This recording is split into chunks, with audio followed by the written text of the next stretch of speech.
Morning and welcome to the Knowing Show. I am your host, Christene Marie. I am so privileged that you are joining me this morning. We are reviewing a daily course in miracles and a lesson from there. There's a lesson for every single day of the year. So we are on lesson 146.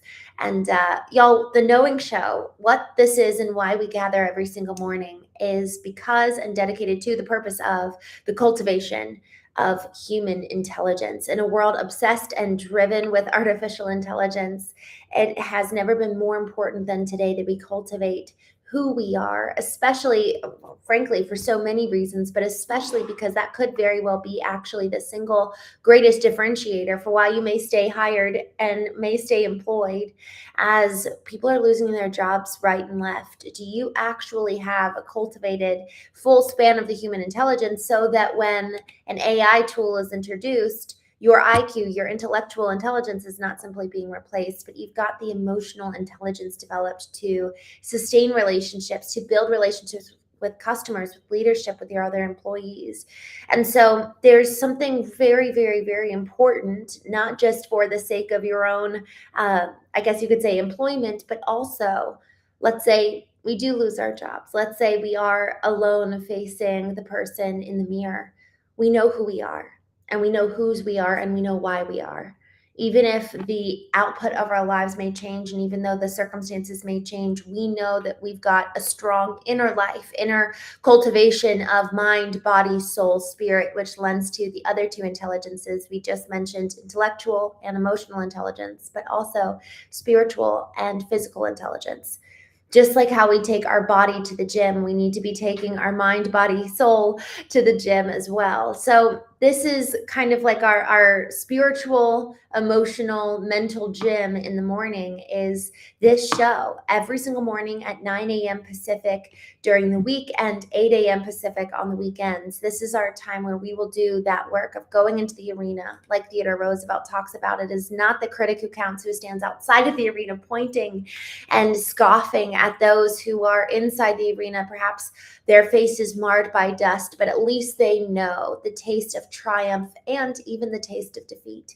Being in the arena means that we're really living. And so here we are every single morning joining each other. And for those of you who are joining on Facebook or LinkedIn, I welcome you to come over on YouTube. We have a pretty active chat going, and we're actually going to be launching the Knowing Community on the YouTube platform here in the next coming weeks. So I'm so encouraged for those of you who are joining on YouTube and also other places. But if you'd like to join a conversation, I welcome you on YouTube. Now, we're going to go ahead and get started with actually a deep dive of some of the preceding lessons. We're actually in the middle of a review section right now.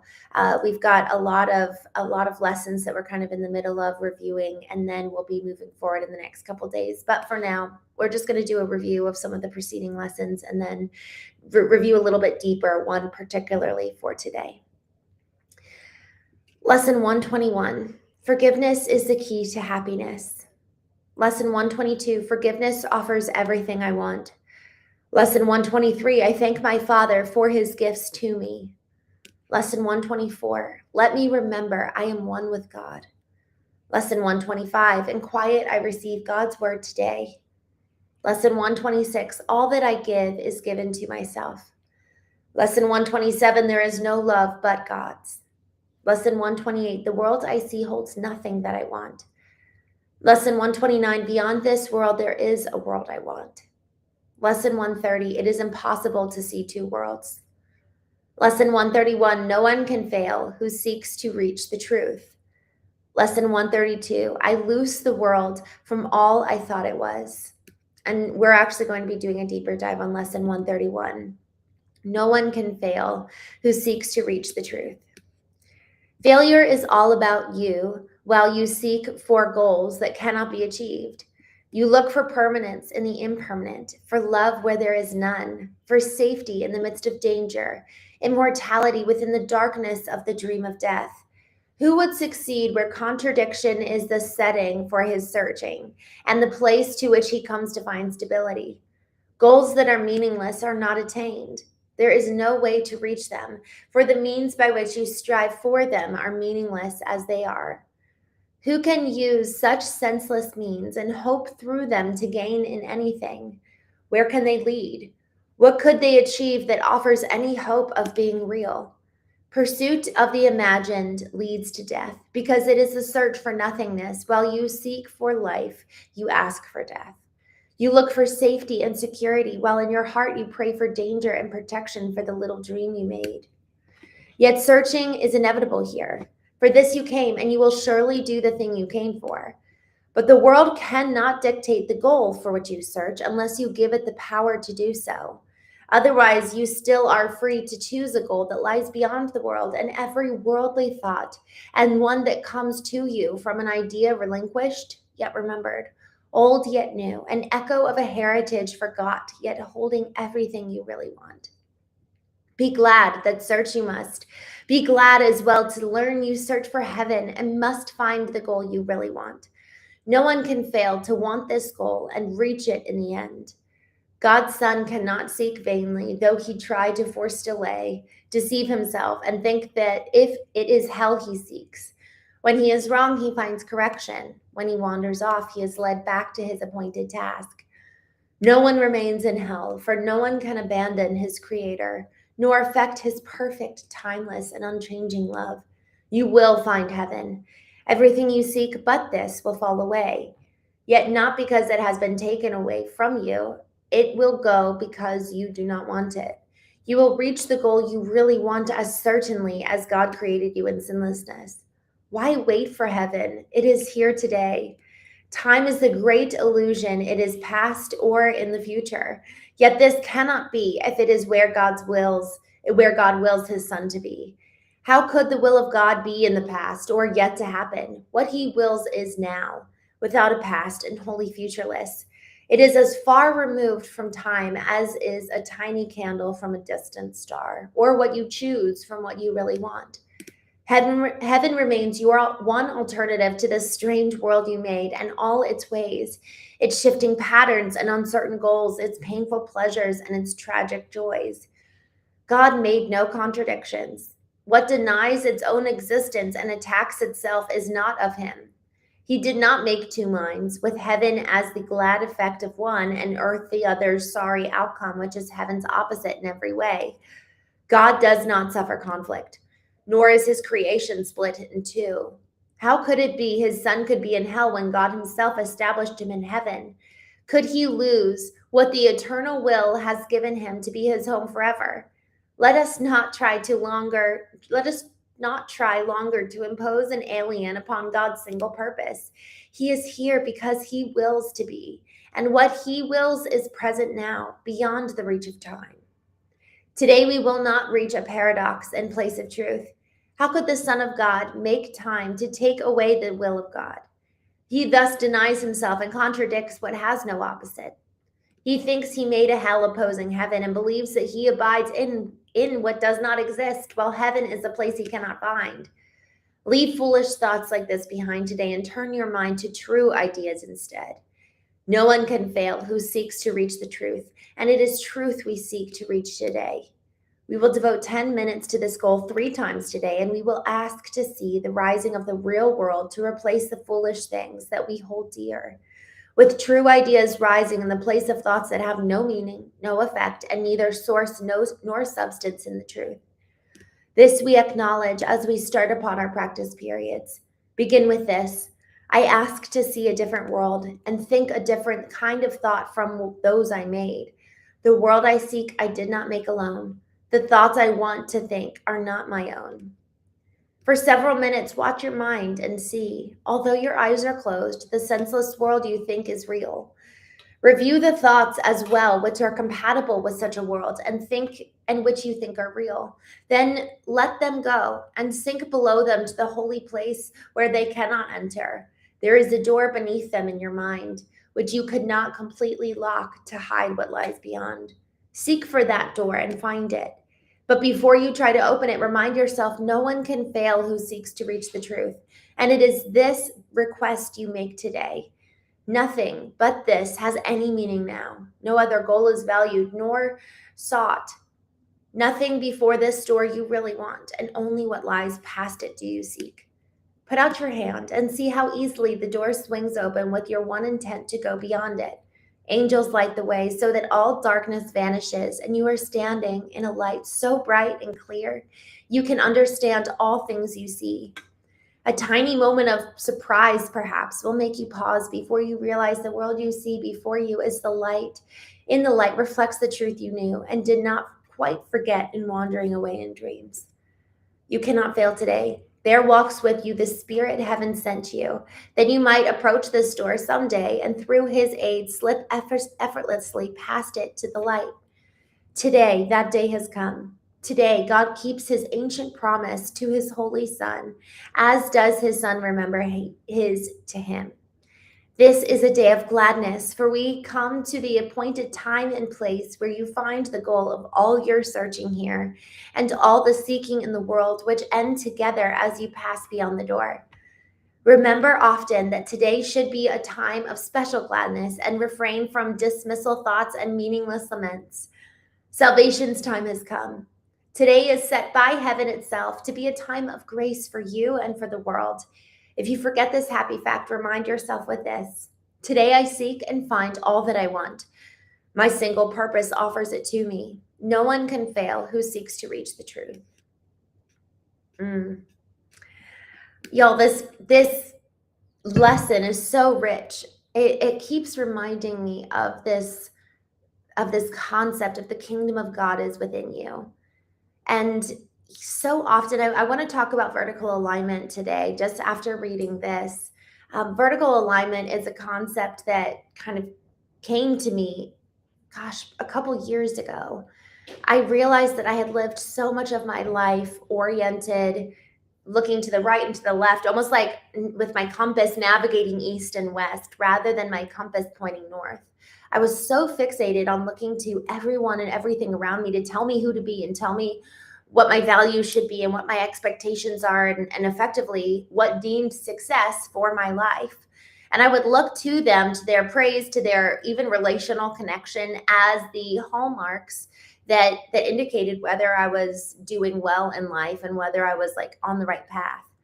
And so effectively in business, we call it key performance indicators, KPIs. My KPIs in my personal life was everybody else around me. My alignment was horizontal. And because of that, I was so incredibly disconnected from myself, but also this concept that we're talking about in terms of being able to know God and being able to really see through the lens of God. I also thought that God was out there and somewhere outside of me that I needed to go and worship or seek or pray to. It was so funny. I watched this comedy clip yesterday where it was actually a comedian interviewing Mike DeGrasse. Wait, what is it? I think his name is Mike. I'm saying his name wrong.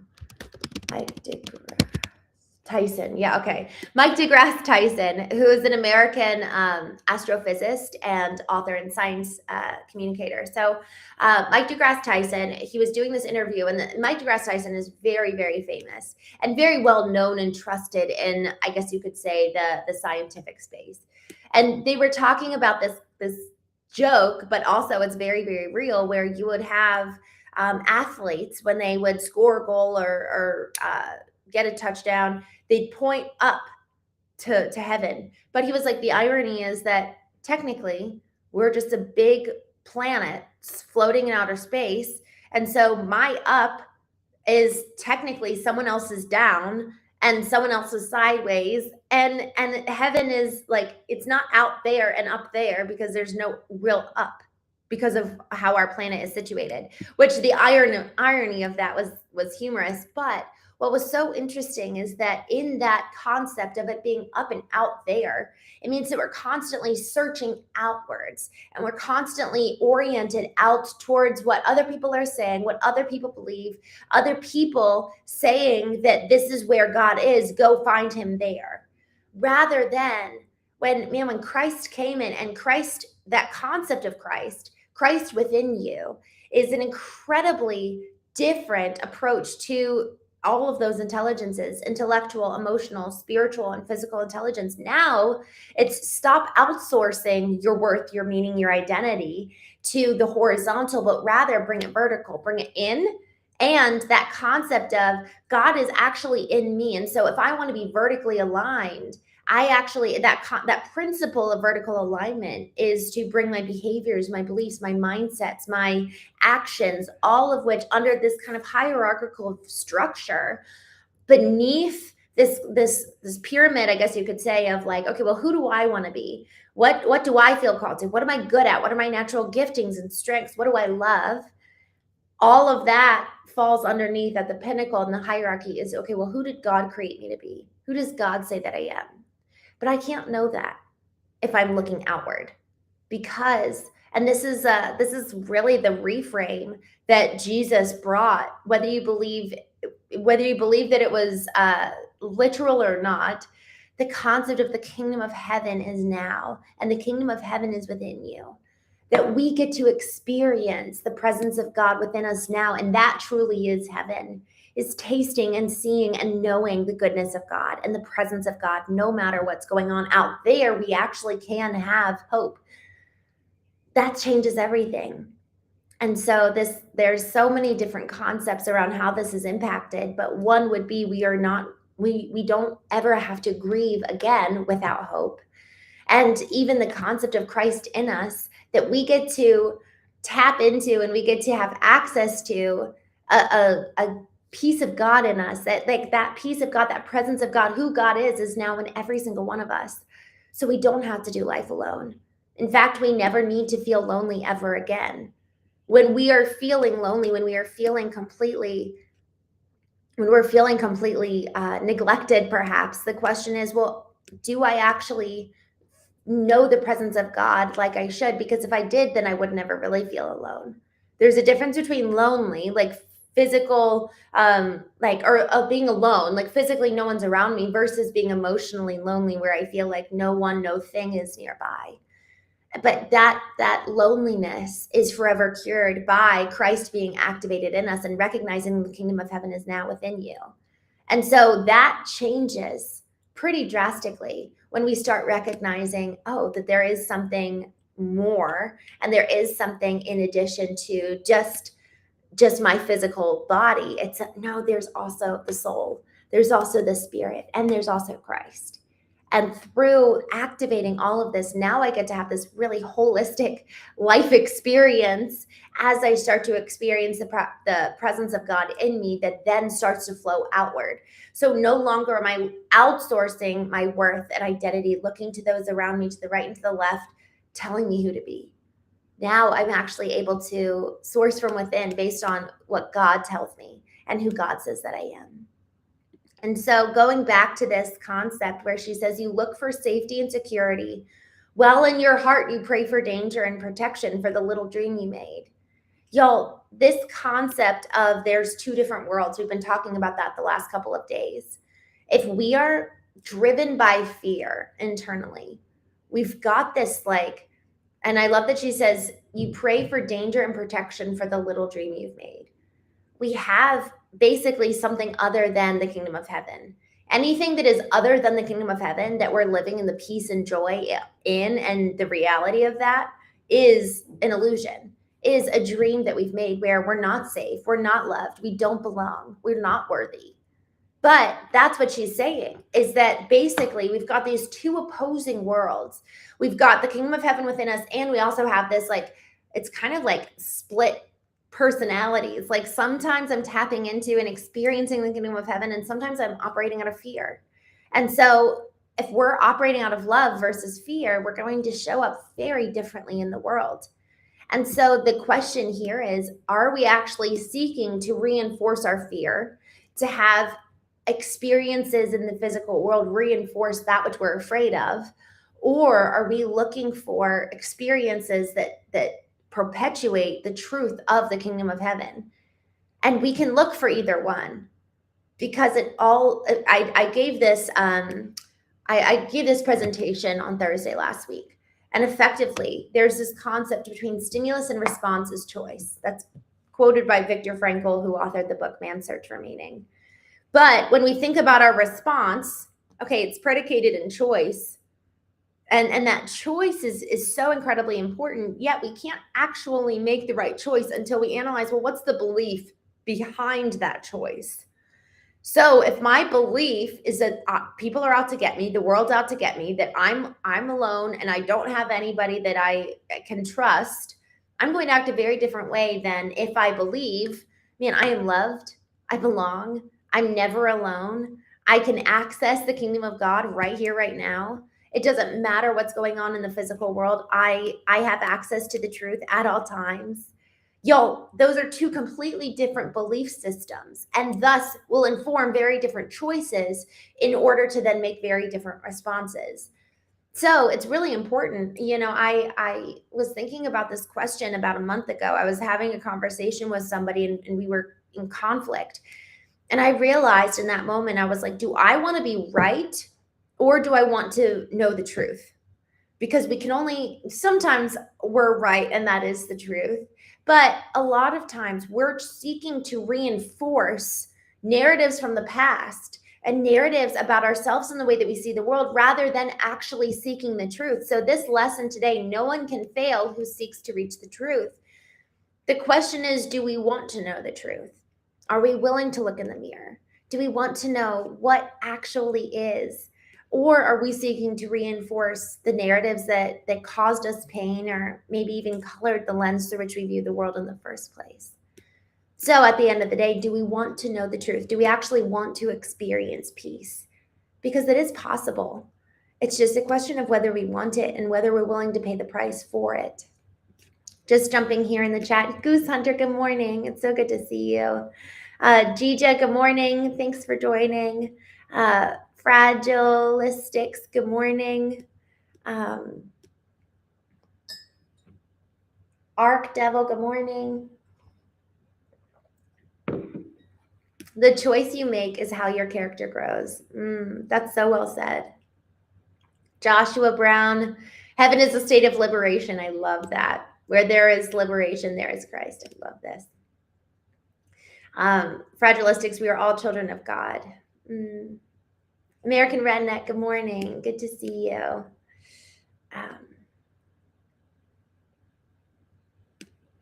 Fragila, good morning.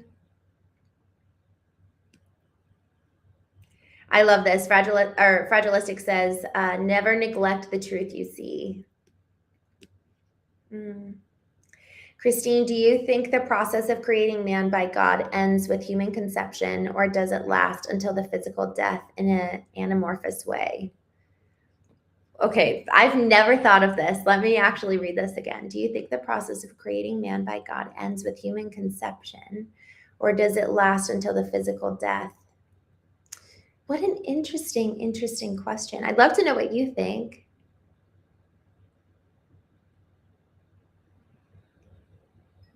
Oh man, I'll actually pull out a concept here. There's actually a concept where, like, we are the workmanship of God, and the way that I understand that, and actually from what I've experienced, I feel like I'm endlessly being created, and ideally, He's the one continuing to fashion me and mold me and create me, and it's like, am I willing to allow God to continue to tinker with me, I guess you could say? Or am I wanting the world to be the one that fashions and shapes me? Because we're fashioned and shaped by love or by fear. And we're continuing to kind of like grow in either one of those powering sources. And so even just this morning, I was reading effectively akin to this concept of like, God is the vine in which we live, and then we bear fruit from that place. So like the overflow of us, the fruit of us shows effectively who we're connected to. We're talking about powering sources. And I think that if we're hooked up, like think of it as an electrical socket. If we're hooked up to the horizontal, the lateral world, we're going to see that effect in our life. And I think we're actually going to live in more fear. I think that fear yields fear. And we live in a very fear-induced world. There's a lot of fear-ridden media and just the conversations are laden with fear. But if we're hooked up to a source that's love and power and might and righteousness, and that's going to feed the kingdom of heaven within us, and that's going to be shown in the way that we show up in the world. And I think that with that, there's ongoing creation of new ways of thinking and new ways of being, because there's a lot of undoing. If we've got fear through our veins, riding through our veins in terms of that's kind of been our program, we need to not just unlearn that old program, but learn a new one. And so that is a creation of a new program, a new process. There's this really interesting concept. When we talk about Michelangelo, when he was asked, how did you create David? He said, I removed who David was not. So there's a removing of these old patterns. And there's kind of this two-part process of removing the layers, removing the old programs that were predicated in fear, to return to, okay, who were we intended to be in our nature? Who were we created to be at the very beginning? But then from there, continuing to create. And this is what I think it means to be co-creators with God, is that now we're actually continuing onward from almost like returning to where we started and then continuing to move forward, renewing ourselves by thinking new, soul searching the galaxy. I love that. Yes. So I can be kind of hooked up to either the source of fear that's in the news, in the media, in the world around us, or hooked up to the source of love. And when we talk about that concept, like just yesterday, I read this really, really, really powerful book by a therapist, Pat Pearson. It's called Stop Self-Sabotaging. And it was so incredibly good. And I actually think that book is like a powering of love to release old programs, Joshua, to your point, renew ourselves with new thinking, to your point, soul searching. And so it's not just through like quote unquote spirituality. It's through the renewing of our mind and renewing of ourselves across every level of analysis, intellectually, emotionally, physically, spiritually. The problem that I think we've run into so much with religion is that it's set aside for a day of the week, a time of day, rather than recognizing that a real relationship with God, the kingdom of heaven within us, permeates every part of our life. It's not limited to just one intelligence, and it's not limited to just one compartmentalized section of our life. It's permeating every single part. The goal is that we live integrated, and the goal is that we're living as one and a whole being, so that every bit of our doing reflects the entirety of our being, rather than being kind of segmented and fragmented.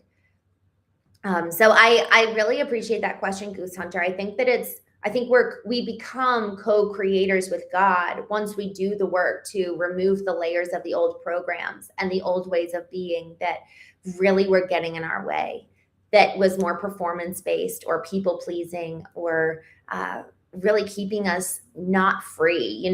Someone who said this earlier, I think it might have been Joshua. Yeah, where there is liberation, there is Christ. So the goal is freedom in so many ways. And on the other side of freedom is creation. And we get to be co-creators with God. So I love the way that you just said that, or that question that you just asked. American Redneck, oh man, thank you. Man, I'll take it. May we all be today. Yoda, good morning. It's good to see you. Joshua says, unbroken union with God. As good morning, 787. Y'all, I'm so grateful for the opportunity to gather every morning and just remind ourselves, oh yeah, am I actually trying to prove my own narrative and prove my old programs by experiencing the world around me? Or am I seeking that which is the most true?